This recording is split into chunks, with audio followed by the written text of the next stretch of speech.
In 2020, at the beginning of COVID, I had just given birth. At this time, I could only have one other person in the room with me during my entire stay at the hospital. Of course, my kid's father was there, but like the third day he left to clean up our house and get everything prepared for me and baby.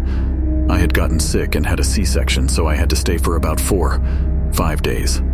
Well, while he was away, a nurse named Kelly said she would be helping me throughout the day and spending time with me so I don't feel lonely while Dad is gone. I couldn't really hold my baby due to me being sick and the pain from the C-section, so my nurses would come in every time it was time to feed.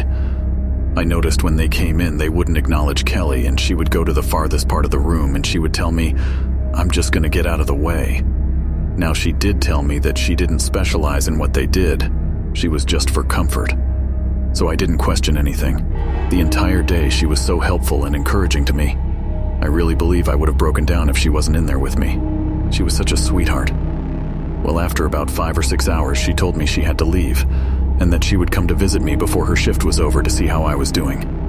She hugged me and blew a kiss at my baby, and walked out of the room. Later that night, Dad came back and he was very upset. He had told me some stuff happened with his mom and that he was sorry he took so long. I was upset, but I told him a nurse named Kelly kept me company. As I'm telling him about her, my nurse is changing my sheets and she's like, "Who is Kelly?" I explained, and she said that nobody named Kelly was in my room or working that day. So I instantly thought about those women who would pretend to be nurses and kidnap children. But my nurse told me that I may be hallucinating, and she told my doctor. I talked to my doctor and he said the same thing. Well, a couple of hours later, a nurse that I didn't recognize came into my room and said, "I know this might sound crazy, but everyone on the floor is talking about you seen Kelly." I said, "Yeah, she was here with me for like 7 hours today. She helped out a lot." We were smiling and laughing while I was telling her about Kelly and how sweet and funny she was. Then she pulled up her phone and showed me pictures of her and Kelly that looked like to be maybe early 2000s. I was smiling, knowing that I wasn't hallucinating. Then she sat down and told me Kelly died over 10 years ago from domestic violence with her boyfriend. I wasn't too shocked because my entire life I've been dealing with paranormal. But I got chills because I never had an encounter this deep. Well, the lady gave me a hug and started crying, saying, "Now I know that she is okay." Since that day, I've been wondering, why did Kelly come in my room and help me? I kinda wish I could see her again. My father had a pretty serious stroke back in 2004, was unconscious for about 2 weeks, and spent a total of almost 3 months in the hospital. I used to visit him every day from morning until night. We didn't have any insurance at the time, so he had to stay in a ward with up to 7 other patients at a time, although usually it was 3 to 4 patients. One of the patients was a man in his mid to late 60s. He was a very kind man, whose bed was directly in front of my father's. One day I came back from a quick lunch break only to find my father sleeping, and there was nothing on the TV for me to watch. I was bored and sort of zoned out, staring in the general direction of the elderly patient in front of me, who happened to be getting a visit from his kids and grandchildren. As I was zoned out, I started to notice something floating above this man. I looked up and saw 3 shadowy figures floating in a circular pattern around him. They looked like 3 people wearing dark cloaks, but with no hands or feet, and seemed to be diving in and out of a hole I couldn't see. One moment they would disappear into the hole, and the next they would pop right back out. I sat there stunned as I watched this, and that's when one of them broke off from the tree and floated in my direction. It got right in my face, and I just backed my head as far back as I could in the chair I was sitting in. After that, it floated back to the other 3, and then they all went out the back wall and disappeared. I had the most sickening feeling that this man was going to die. I just knew that these things were there because he wasn't going to make it. The elderly patient had been fine the whole time I had known him, but later that night he started complaining about stomach pains. The next day he was moved to the private room next to ours, and the day after that I ran into his daughter, who was crying her eyes out. Knowing the answer, I asked her what was wrong. She said, "My father died today. He was fine, and then he just got sicker and died. We still don't know what happened." I felt so sad for her and that lovely family, but there was no point in telling her what I saw, so I kept it to myself. To this day, I'm still not 100% sure of what I saw, but it was pretty disturbing if I'm being honest. I worked in intensive care for 12 years, and I saw some strange things.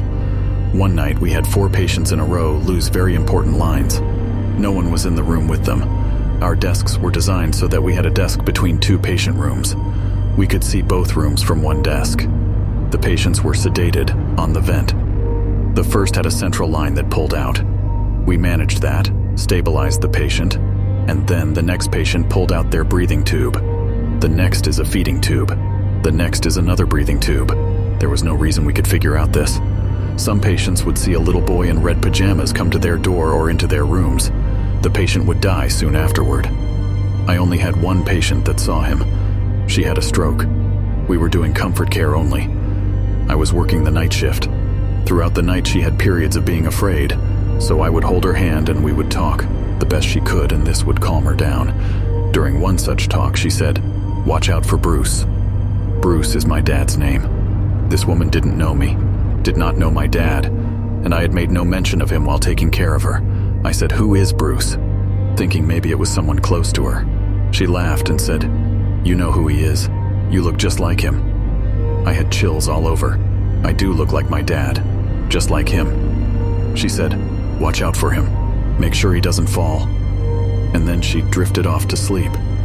A little while after that, she saw the little boy dressed in red. She asked who he was, why we had children in the unit. I told her we didn't. It was an adult ICU.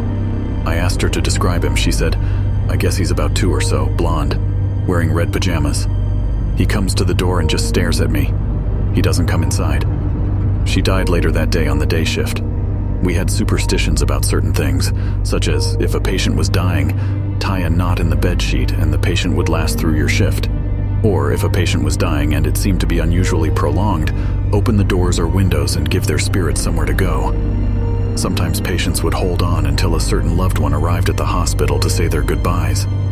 Some patients would hold on until a date had passed, so that they wouldn't die on an anniversary or birthday or other important date. Occasionally, we'd have a room where several patients in a row would die.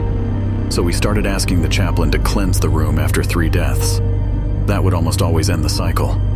The worst thing I saw was a very mean old woman. She was in our unit for a couple of days. She was awful. She would say mean things to the staff. She cursed at everyone. She didn't have any family or friends that came to visit her. One night she had a cardiac arrest and we put her on the vent. She was awake on the vent, and she was terrified. She was looking up, not seeing anything in this world, and she was shaking her head. "No!" very emphatically.